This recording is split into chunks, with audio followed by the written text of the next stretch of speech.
Hi friends, कैसे हैं आप लोग। आई होप कि आप सभी लोग ठीक होंगे। गाइस, आज के वीडियो में जैसा कि मैंने आप लोगों को बता दिया था और पोल के रिजल्ट्स के अकॉर्डिंग बहुत सारे स्टूडेंट्स ने बोला है कि सर बीएचयू के एमएससी फिजिक्स का सोल्यूशन बता दीजिए हमें। तो मैं 2020 के पेपर का सोल्यूशन बता दूंगा। 2 वीडियोस लगेंगे क्योंकि आपको जैसा पता है कि बीएचयू में जो आपको पता होना चाहिए कि बीएचयू में आपके पास 120 क्वेश्चंस होते हैं, जो कि एक वीडियो में तो पॉसिबल नहीं होंगे। तो इसलिए मैं इसको 2 या 3 वीडियो में कवर कराऊंगा। 20 मिनट्स में हम जितना क्वेश्चंस कर सकते हैं उतना हम करेंगे, ठीक है। सो देखिए, सबसे पहले मैं आपको जो है पेपर अगर आपके पास नहीं है तो मैं आपको इस पेपर का जो लिंक है, ड्राइव लिंक है, वो डिस्क्रिप्शन बॉक्स में दे दूंगा, आप डाउनलोड करके रख लीजिएगा। तो सबसे जो पहला क्वेश्चन है, क्योंकि ये रैंडमली ऑर्डर में है, क्योंकि फोटो खींच के भेजी थी मुझे स्टूडेंट्स ने, तो सबसे पहला क्वेश्चन आपके सामने है, ये आप देख सकते हैं। A vessel at rest explodes breaking into 3 pieces, 2 pieces having equal masses fly off perpendicular to each other with the same speed 30 meter per second. The third piece has a 3 times mass of each other piece. The magnitude of its velocity immediately after the explosion. तो देखिए, बहुत ही simple question है। ये +1 level का question है, basically 11th class का question है।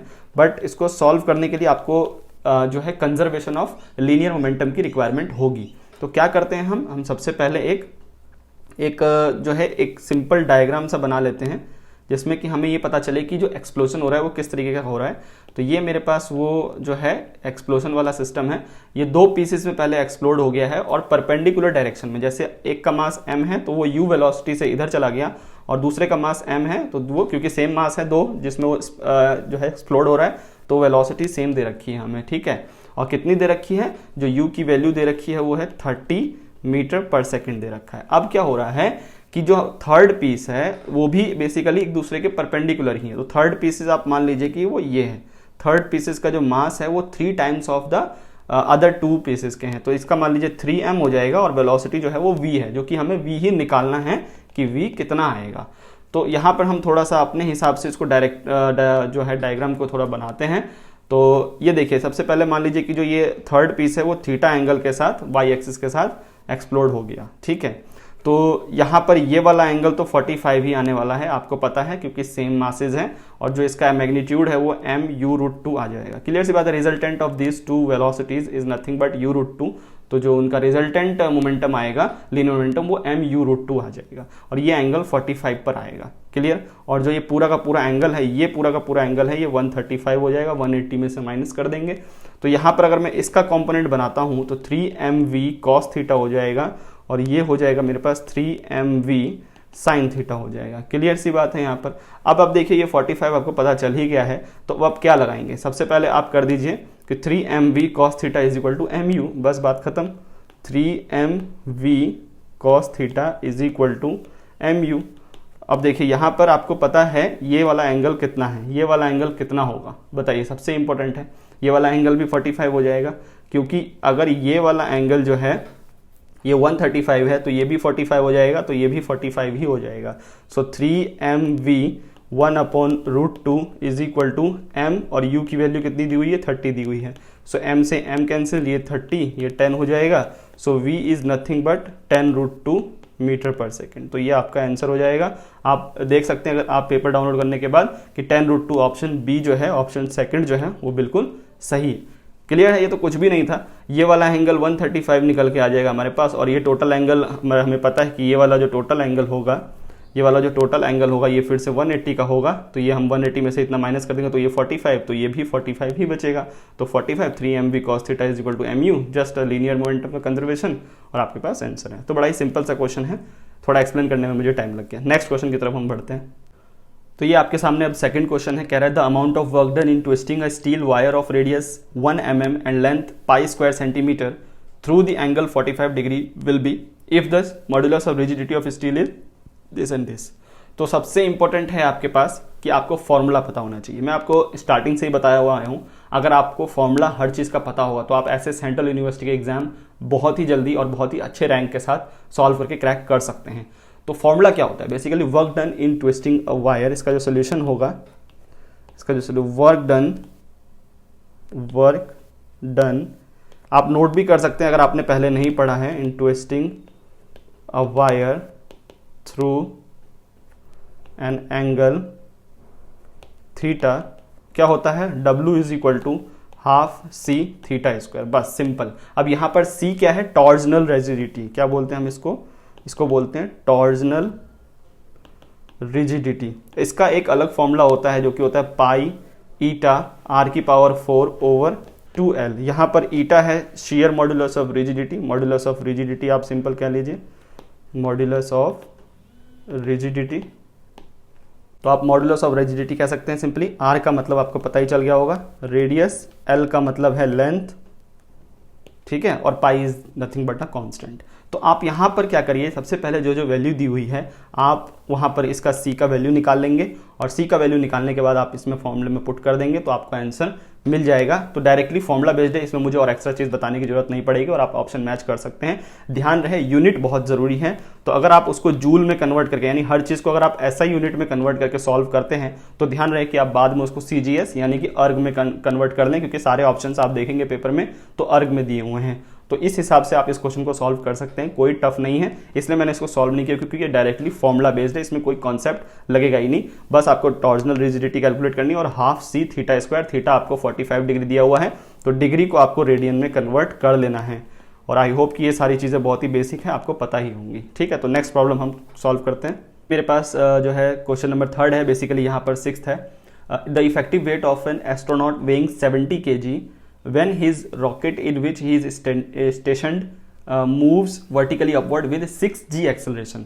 so basically यहाँ पर ये भी +1 का लेवल का ही क्वेश्चन है। हमें सबसे पहले टोटल एक्सेलरेशन निकाल लेना है, बहुत ही सिंपल है। So total acceleration is nothing but the sum of the acceleration of the rocket plus acceleration of the man. तो एक्सेलरेशन ऑफ द मैन क्या होगा, क्योंकि वो स्टेशनरी खड़ा है रॉकेट के अंदर तो वो जी के हिसाब से ऊपर जा रहा है, बट जो रॉकेट है रॉकेट की एक्सेलरेशन 6g दी हुई है। सो टोटल हो जाएगा g plus 6g, so total हो गया आपके पास 7g। तो आपके पास ये नेट एक्सेलरेशन हो गया। तो n इज इक्वल टू क्या हो गया, नॉर्मल की वेट कितना लग रहा होगा ma, तो ये हो जाएगा 7mg और यही वेट के बराबर होगा अपेरेंट वेट के। So normal is nothing but 7 और mg कितना दिया हुआ है, mg is nothing but the weight, वो कितना दिया हुआ है आपको 70। सो ये हो जाएगा 490 किलोग्राम वेट। तो ये इसका ऑप्शन सही हो जाएगा, ऑप्शन। अब ये क्या अपवर्ड या डाउनवर्ड, तो यहाँ पर जो वेट यहाँ पर देखा जाए तो अगर ये कोई लिफ्ट में कोई बॉक्स पड़ा हुआ है तो नॉर्मल वेट भी ऊपर लग रहा है, एक्सेलरेशन भी ऊपर ही लग रहा है, वेट नीचे, तो नेट फोर्स ऊपर है, तो इसलिए अपवर्ड हो जाएगा इसका आंसर।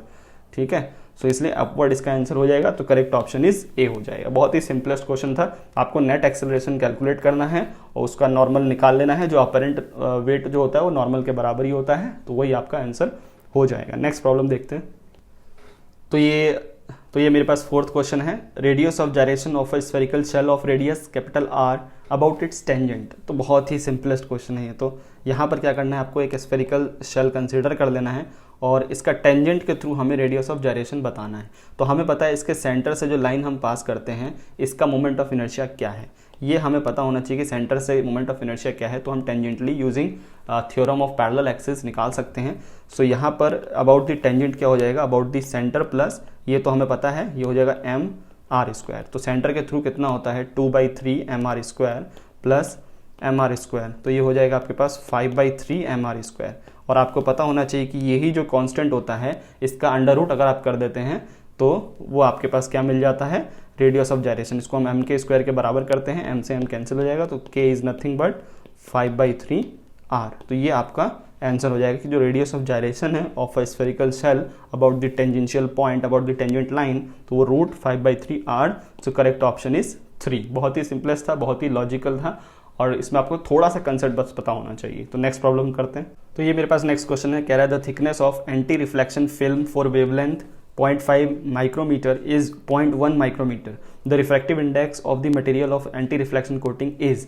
तो देखिए ये भी ज़्यादा टफ क्वेश्चन नहीं है, आपको बहुत ही सिंपलेस्ट फॉर्मूला पता होना चाहिए कि एंटी रिफ्लेक्टिंग कोटिंग में जो रिलेशन है कि जो थिकनेस है और जो वेवलेंथ है और जो कोटिंग की जो रिफ्रैक्टिव इंडेक्स है उससे आप सॉल्व कर सकते हैं। तो क्या होता है रिलेशन, अगर आपको नहीं पता है तो आप नोट कर सकते हैं, d is the thickness and lambda is the wavelength and 4 times mu is the refractive index। तो just use this formula and you will get the answer।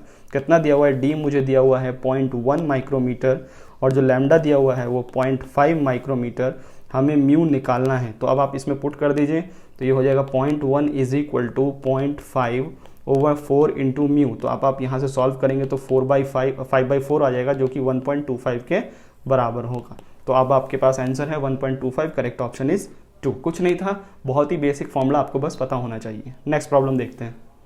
Question जो आपके सामने दिख रहा है, the angle between vector L and vector S in 2p3/2 state of 1 electron atom is. तो ये L S coupling का क्वेश्चन है। आपको इसमें ज़्यादा मतलब एडवांस चीज़ की ज़रूरत नहीं पड़ेगी। कुछ फॉर्मूले होते हैं कि एल एस कपलिंग केस में जो एंगल निकलता है वो मैं फॉर्मूला आपको बता देता हूँ। हालांकि मैंने एटॉमिक एंड मॉलिक्यूलर फिजिक्स का पूरा रिवीजन, हालांकि सेंट्रल यूनिवर्सिटीज़ के ऊपर मैंने बहुत सारे वीडियोस बनाए हुए हैं, आप उनको देख सकते हैं, आपकी रिवीजन बहुत अच्छी हो जाएगी। और उसमें एटॉमिक एंड मॉलिक्यूलर फिजिक्स का कंप्लीट कराया हुआ है मैंने रिवीजन, मैंने क्लासिकल मैकेनिक्स का कंप्लीट कराया हुआ है, मैथमेटिकल मेथड से कंप्लीट कराया हुआ है, तो आप देख सकते हैं, वो बहुत ही हेल्प करेंगे आपको। तो जो एंगल होता है in case of L S coupling वो होता है phi is equal to cos inverse J square minus L square minus S square over 2ls। कुछ नहीं है, वेक्टर का ही फॉर्मूला हम लोग यूज़ करते हैं यहाँ पर भी। अब हमें पता लगाना है, जनरली क्या है कि हमें पता लगाना है कि j क्या है, l क्या है और s क्या है। तो s जो है स्पिन का जो इलेक्ट्रॉन है यहाँ पर, वो हमें हाफ दे देगा, क्योंकि आपको दिख रहा है कि जो स्पिन है हमें हाफ ही मिलेगा यहाँ से। तो s की, क्योंकि 1 इलेक्ट्रॉन है तो s की वैल्यू तो हाफ हो गई सिंगल एक इलेक्ट्रॉन की। j की वैल्यू बाय कंपैरिजन, हमें पता है कि कंपैरिजन से पता चल ही जाता है, वो है 3/2। आप देख सकते हैं कि वो 3/2 हो जाएगा। और यहाँ पर जो l की वैल्यू है वो 1 है, क्योंकि p दी हुई है हमें कितना दिया हुआ है 2p 3/2, ठीक है, इतना दिया हुआ है। तो हम कैसे लिखते हैं, npj ऐसे लिखते हैं, और यहाँ से p का पता चल जाता है हमें, तो l की वैल्यू हो गई 1। तो अब आप इसमें क्या कर दीजिए, सबसे पहले कैपिटल L की वैल्यू, ये सब स्मॉल वैल्यूज़ हैं, हमें यहाँ पर हम नहीं पुट कर सकते, सॉरी, यहाँ पर ये जो है ये सब जो है स्मॉल वैल्यूज़ हैं L। अब हम कैपिटल L की वैल्यू निकालेंगे तो जो होता है √L+1 h क्रॉस, ठीक है। S की वैल्यू निकालेंगे वो होता है स्मॉल s+1 h क्रॉस। और सिमिलरली जो J की वैल्यू हम निकालेंगे वो होता है √J+1 h क्रॉस। तो यहाँ से आप निकालेंगे तो जो L की वैल्यू आ जाएगी, सिंपली मैं पुट कर देता हूँ √2 h क्रॉस। S की वैल्यू आ जाएगी √3/2 h क्रॉस, और जो J की वैल्यू आएगी वो होगी √15/2 h क्रॉस। तो अब आप इन तीनों की ही वैल्यूज़ को इसमें फॉर्मूले में पुट कर दीजिए, तो आपको मिलेगा कि जो फाई आएगा वो कॉस इनवर्स, मैंने ऑलरेडी सॉल्व कर रखा है, 1/√6 आ जाएगा, ठीक है। कॉस इनवर्स 1/√6 आ जाएगा, और यही आपका ऑप्शन ए जो है वो बिल्कुल सही है। कोई प्रॉब्लम नहीं होनी चाहिए आप लोगों को। बस क्या करना है, आपको कंपैरिजन करके एस, एल और जे की वैल्यू पता लगा लेनी है, और फिर उसकी एक जो क्वांटम मैकेनिक्स वाला जो फॉर्मूला पढ़ते हैं हम लोग, जो क्वांटाइज्ड वैल्यू होती है स्पिन एंगुलर मोमेंटम की और टोटल एंगुलर मोमेंटम की और एंगुलर मोमेंटम की, जो ऑर्बिटल एंगुलर मोमेंटम की, उस हिसाब से फिर आप उसको फॉर्मूले पुट कर देंगे और आपको वैल्यूज़ मिल जाएंगी। तो नेक्स्ट प्रॉब्लम हम करते हैं। तो नेक्स्ट क्वेश्चन, ये क्वेश्चन थोड़ा इंपॉर्टेंट मुझे लग रहा है, और थोड़ा स्टूडेंट को मे भी इसमें प्रॉब्लम हो, हालांकि जिन्होंने पढ़ा होगा उनको इसमें भी प्रॉब्लम नहीं होगी।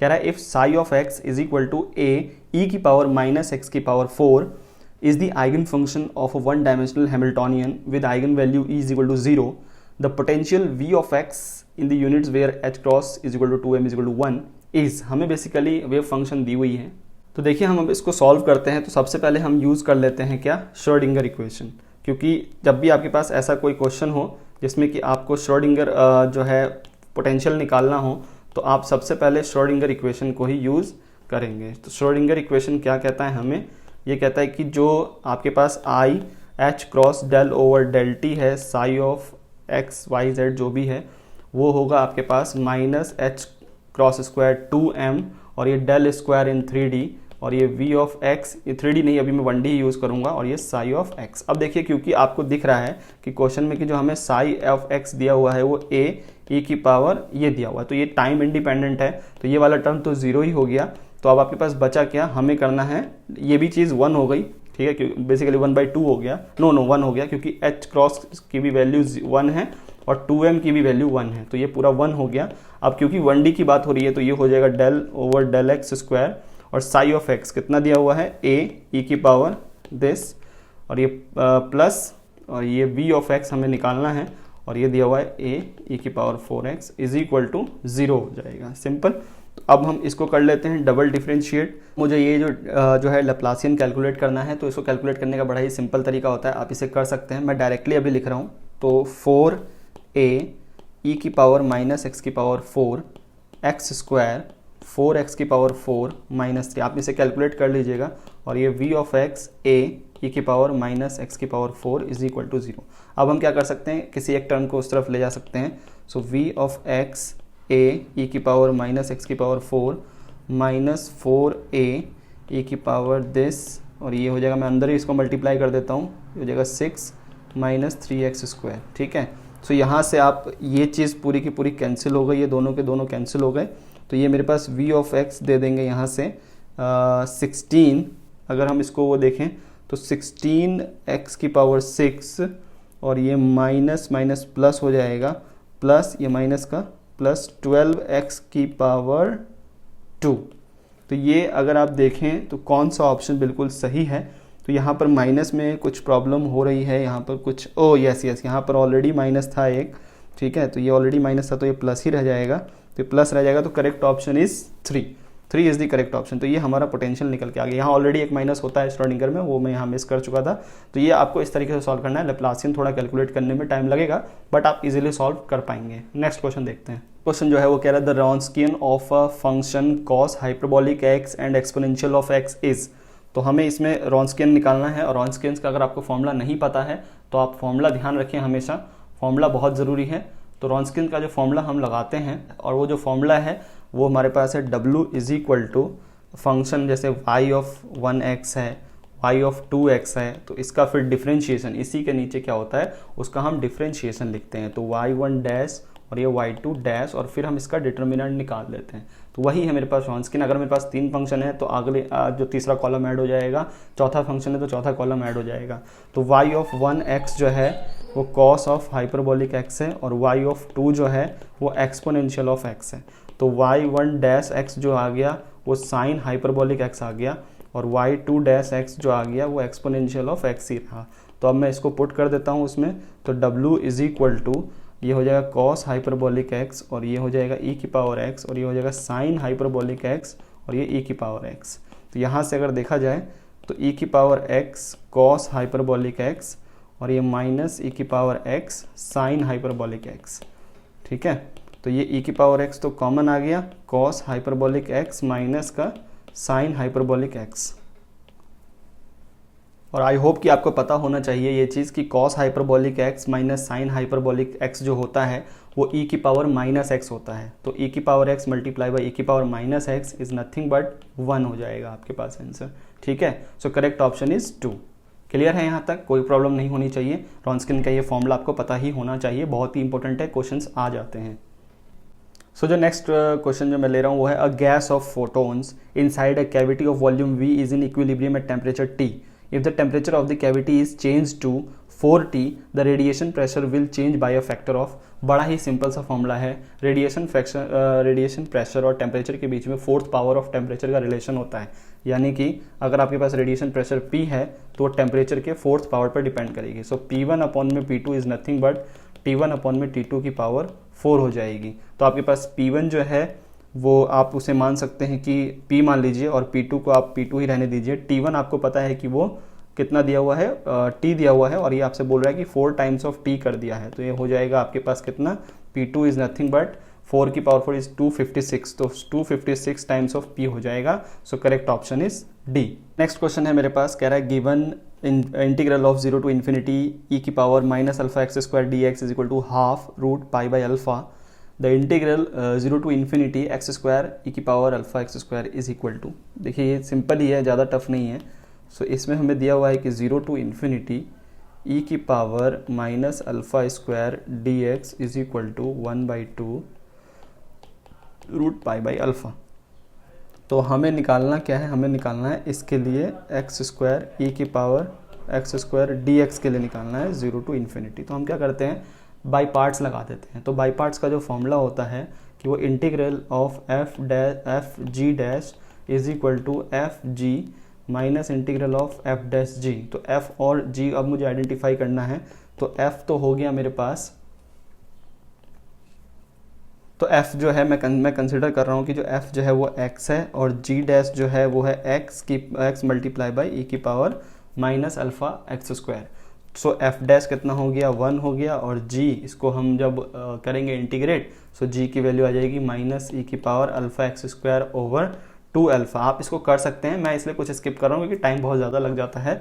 तो यहाँ से अब मुझे बाई पार्ट यूज़ करना है, तो ये हो जाएगा माइनस एक्स ई की power minus alpha x square over 2 alpha minus और ये इंटीग्रल माइनस ऑफ ई की पावर एक्स स्क्वायर और ये 2 अल्फ़ा dx। अब देखिए यहाँ पर आपको इस चीज़ का एक्सप्रेशन दिया हुआ है, यहाँ आप 0 टू इन्फिनिटी लगा सकते हैं। सो इसके लिए तो आपको दिया हुआ है, यहाँ पर देखिए 2 अल्फ़ा बाहर आ जाएगा और इसका इंटीग्रल दिया हुआ है आपको, तो just put this value so you will get कि आपका जो आंसर आएगा वो 4 alpha under root pi by alpha. I hope कि समझ में आ रहा है क्या कर रहा हूँ मैं, कि आपको यहाँ पर 2 अल्फ़ा बाहर ले जाएंगे, इसको आप प्लस कर दीजिए 2 अल्फ़ा बाहर और इस इंटीग्रल की वैल्यू, इतनी इंटीग्रल की वैल्यू तो आपको एक्सप्रेशन में दी हुई है, तो आप पुट कर लीजिए तो आपका आंसर मिल जाएगा, कोई बड़ी बात नहीं है।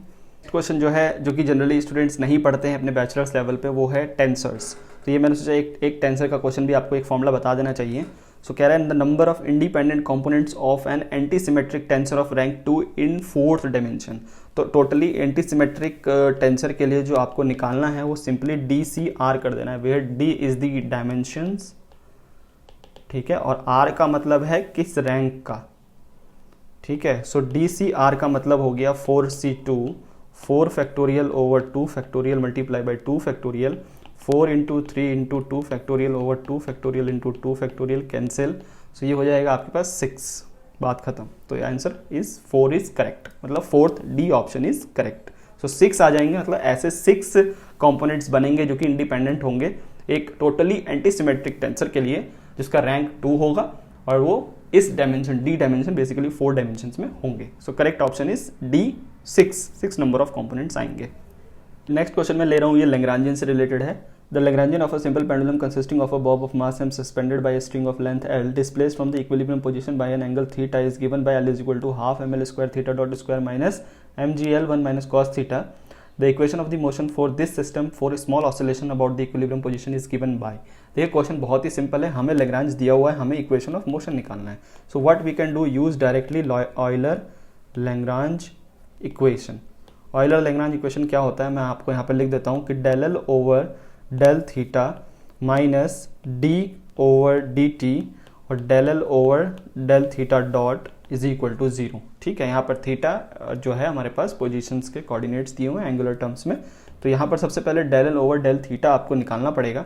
तो उससे पहले मैं del l over del theta dot निकालूंगा, जो कि एल दी हुई है मेरे पास half m L square theta dot square minus M g l 1 minus cos theta. ठीक है, तो थीटा निकालूंगा तो ये हो जाएगा 2 थीटा डॉट और एम एल स्क्वायर बाई 2, तो ये कैंसिल, तो ये हो जाएगा M L square theta dot.